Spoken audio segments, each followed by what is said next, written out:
महायुतीमध्ये कमी लेखलं जात असेल तर स्वबळाची आपली ताकद दाखवून देणार असल्याचं वक्तव्य शंभूराज देसाईंनी केलंय. तर शिवसैनिकांना त्रास दिला तर तो सहन करणार नाही असंही ते म्हणाले. माजी गृहमंत्री दिलीप वळसे पाटील यांनी नगरपालिका, जिल्हा परिषद, पंचायत समिती आणि महानगरपालिका निवडणुकांच्या संभाव्य तारखा जाहीर करत कार्यकर्त्यांना लगेच कामाला लागण्याच्या सूचना दिल्या. 5 नोव्हेंबरला निवडणुका जाहीर होऊन 30 जानेवारीला सर्व निवडणुका पूर्ण होतील असं दिलीप वळसे पाटील म्हणाले. दिलीप वळसे पाटलांनी अंदाज व्यक्त केला असेल निवडणुकांच्या तारखा सांगण्यावरून बावनकुळेंनीही प्रतिक्रिया दिली आहे. तर निवडणूक जाहीर करण्याचा अधिकार निवडणूक आयोगाला असल्याचं ते म्हणाले. चंद्रपूरमध्ये भाजप आमदार सुधीर मुनगंटीवारांनी एका कार्यक्रमात तल्लीन होत भजन गायलंय. मंत्रिमंडळात स्थान न मिळालेल्या मुनगंटीवारांनी उघडदार देवा आता उघडदार देवा हे भजन गायल्यामुळे राजकीय वर्तुळात चर्चांना उधाण आलंय. जालन्यातील खासदार कल्याण काळेंचे कार्यक्रम उधळून लावण्याचं वक्तव्य कैलास गोरंट्याल यांनी केलंय. कल्याण काळेंनी गायी कापणाऱ्यांचं समर्थन केल्याचा निषेध नोंदवत त्यांनी कार्यकर्त्यांना आदेश दिले. जालन्यातील स्वातंत्र्यवीर सावरकर चौकात काँग्रेसचे खासदार कल्याण काळेंच्या पुतळ्याला जोडे मारत आंदोलन करण्यात आलं. गायी कत्तलीच्या व्हायरल व्हिडिओवरती खासदार काळेंनी केलेल्या वक्तव्याविरोधात हिंदुत्ववादी संघटनांनी काळेंचा निषेध केला. मुंबईत काल मविया आणि मनसेच्या सत्याचा मोर्चा परवानगी नसताना काढणं आयोजकांना भोवलंय. मोर्चाच्या आयोजकांवरती मुंबई पोलिसांकडून गुन्हा दाखल करण्यात आलाय. प्रतिबंधात्मक आदेशांचं उल्लंघन केल्याचा ठपका ठेवण्यात आलाय. बिहार राज्याच्या निवडणुकीत 30% मतं मिळवून भाजप सत्तेत येईल. बिहारमध्येही मतचोरीचा फटका बसणार असा दावा शरद पवार पक्षाचे आमदार उत्तम जानकर यांनी केलाय. भाजपाचे उमेदवार 10,000च्या फरकाने निवडून येतील असंही जानकर म्हणाले. पराभव दिसत असल्याने विरोधकांकडून नकारात्मकता पसरवण्याचा केविलवाणा प्रयत्न सुरू असं वक्तव्य करत मंत्री दादा भुसेंनी कालच्या मोर्चावरती जोरदार टीका केली आहे. उद्धव ठाकरे 5 नोव्हेंबर ते 8 नोव्हेंबर या काळामध्ये धाराशिवसह मराठवाडा दौरा करणार आहेत. अतिवृष्टीने नुकसान झालेल्या भागात जाऊन शेतकऱ्यांशी संवाद साधणार आहेत. सरकारने जाहीर केलेली प्रत्यक्ष मदत मिळाली की नाही याचा आढावा सुद्धा घेतला जाणार आहे. नगर मनमाड महामार्गाच्या रखडलेल्या कामावरून सुजय विखेंनी निलेश लंकेंवरती टीका केली आहे. ज्यांनी रस्त्यासाठी उपोषण केलं त्यावरती मतं मिळवली त्यांनीच याचं योग्य उत्तर द्यायला हवं असं म्हणत विखेंनी लंकेंवरती निशाणा साधलाय. जैन बोर्डिंग पुन्हा सुरू होणार आहे. जैन बोर्डिंग जमिनीचा व्यवहार रद्द झाल्यानंतर उद्यापासून जैन बोर्डिंग पुन्हा सुरू केलं जाणार आहे. त्यामुळे इथल्या विद्यार्थ्यांची होणारी गैरसोय आता टळणार आहे. आदिवासी विकास महामंडळाच्या संचालकपदी आमदार केवलराम काळे यांची बिनविरोध निवड झाली आहे. केवलराम काळे चौथ्यांदा संचालक पदाचा कारभार सांभाळणार आहेत. दरम्यान त्यांचं जोरदार अभिनंदन करण्यात येतं. बुलढाण्यातील नगराध्यक्ष राहिलेल्या व्यक्तीचं नाव मतदार यादीमध्ये 4 वेळा असल्याचं समोर आलंय. प्रभाग 2 मध्ये 3 वेळा तर प्रभाग 3 मध्ये 1 वेळा नाव आहे. धुळ्याच्या पळनेर पंचायतीसाठी होऊ घातलेल्या पहिल्या निवडणुकीसाठी शिवसेनेचे मोर्चा बांधणीला सुरुवात झाली आहे. दादा भुसेंच्या नेतृत्वात मेळाव्याचं आयोजन करण्यात आलं होतं. पदाधिकाऱ्यांना यावेळेला मार्गदर्शन करण्यात आलंय. 11 नोव्हेंबरला पालिका निवडणुकीच्या रणसंग्रामाची पहिली घंटा वाजणार आहे. त्यामुळे गेल्या 3.5 वर्षांपासून रखडलेल्या पालिका निवडणुकीला आता वेग येणार आहे. पुढील आठवड्यात नगरपालिका निवडणुकांची घोषणा होण्याची शक्यता आहे. स्थानिक स्वराज्य संस्थांच्या निवडणुकांमध्ये पहिल्या टप्प्यात राज्यातील 246 नगरपालिका, 42 नगरपंचायत यांची निवडणूक पार पडणार आहे. तर 21 दिवसात निवडणूक प्रक्रिया पार पडताना तात्काळ दुसऱ्या टप्प्यात जिल्हा परिषद आणि पंचायत समितीच्या निवडणुकांची सुद्धा घोषणा निवडणूक आयोगाकडून केली जाऊ शकते.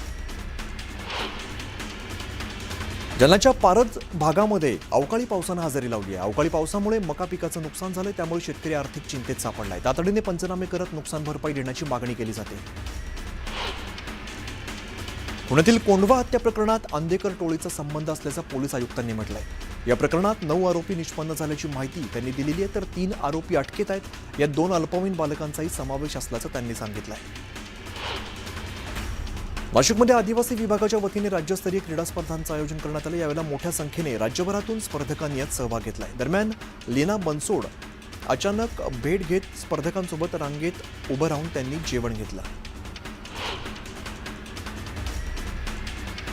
बुलढाण्यातील जगप्रसिद्ध लोणार सरोवरात मृत मासे आढळून आलेले आहेत. लोणार सरोवरात मोठ्या प्रमाणात सांडपाण्याचा विसर्ग होत असल्यामुळे जैवविविधता धोक्यात आल्याची चर्चा आहे.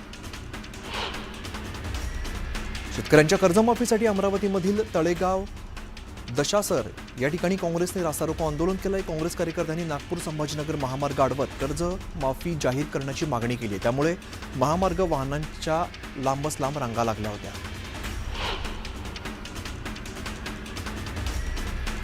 सामाजिक कार्यकर्त्या तृप्ती देसाईंनी शनी शिंगणापूरकडे दर्शनासाठी आकारण्यात येणारं शुल्क बंद करण्याची मागणी केली आहे. सर्वांना समान दर्शनाची संधी द्यावी अन्यथा आंदोलन छेडणार असा इशाराही दिला.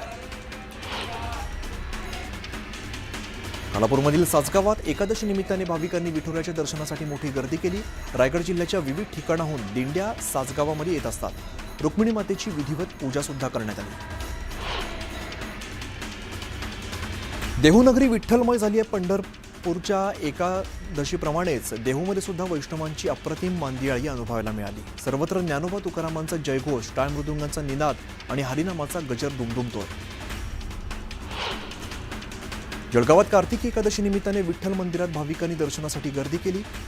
गरताड या ठिकाणी विठ्ठल मंदिरात विठुरायाच्या आरतीचा मान गावातील भगवान पाटील आणि संजूबाई पाटील या दाम्पत्याला देण्यात आला आहे.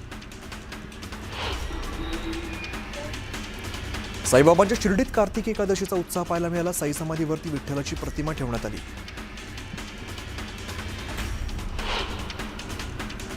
रायगडमध्ये कार्तिकी एकादशी निमित्ताने पालखी सोहळ्याचं आयोजन करण्यात आलं. यावेळेला मंदिर भोवताली कोस प्रदक्षिणा भाविकांचं आकर्षण ठरते. दरम्यान सकाळपासूनच भाविकांनी गर्दी केली आहे.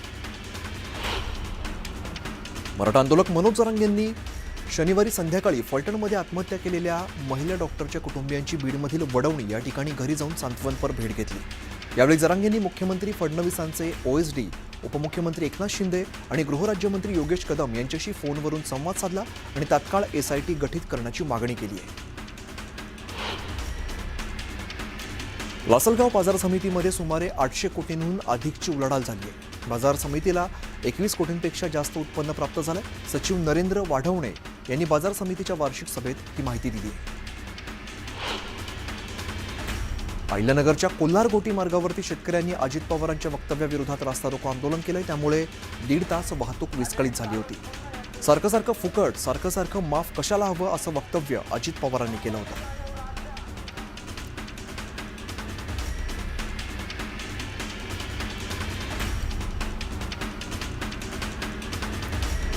भंडाराचे पालकमंत्री पंकज भोयर यांनी पावसामुळे शेतीचं नुकसान झालेल्या शेतकऱ्यांच्या बांधावरती जात पाहणी केली आहे.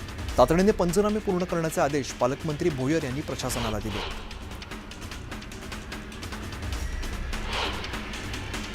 सिंधुदुर्गच्या दोडामार्ग तालुक्यातील तिलारी धरणातील पाणीसाठा 100% पोहोचला. यामुळे प्रशासनाने तिलारी नदीकाठच्या नागरिकांना सतर्कतेचा इशारा दिला आहे. बुलढाण्याच्या अनेक गावांमध्ये पावसानं कहर केलाय. शेतकऱ्यांनी काढून ठेवलेला मका पावसानं भिजलाय तर सोयाबीन मातीमोल झालाय. शेतकऱ्यांना तातडीची मदत जाहीर करा अशी मागणी शेतकऱ्यांनी केली आहे.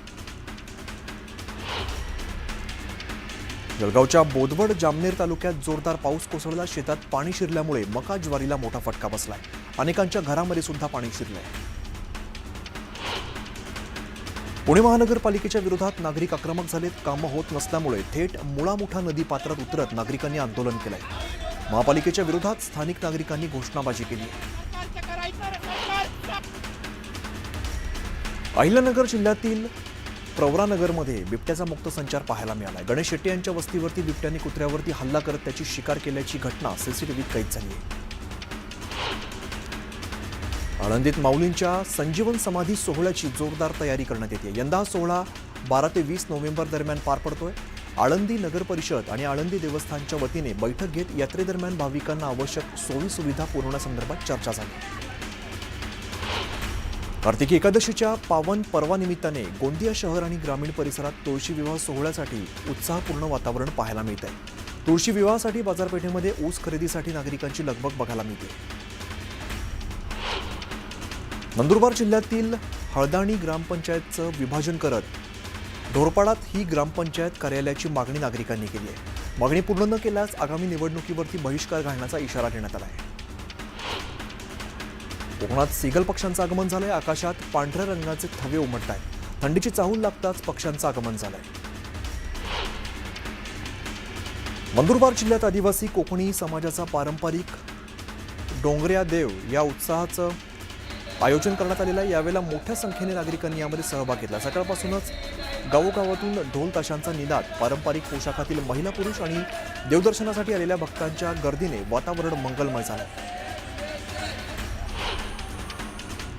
रत्नागिरीच्या हर्णे राजवाडीत एका वृद्ध व्यक्तीने गळफास घेऊन जीवन संपवलं। 40 लाखांच्या व्यवहारातून दोघांवरती मानसिक छळ असल्याचा आरोप करण्यात आलाय। या प्रकरणी पोलिसांनी दोघांनाही अटक केली आहे। जळगाव जिल्हा बँक नोकर भरती ऑनलाईन पद्धतीने होणार आहे। शासनानं नवा आदेश काढल्यामुळे संचालकांच्या मनमानीला आळा बसणार आहे। स्थानिक उमेदवारांसाठी 70% जागा राखीव ठेवण्यात आल्या। मनमाड मुंबई पंचवटी एक्सप्रेस 50 वर्षांची झालेली असून रेल्वे कर्मचारी आणि प्रवाशांनी रेल्वेचा वाढदिवस जल्लोषात साजरा केला। यावेळेला केक कापून सेलिब्रेशन देखील करण्यात आलं आहे।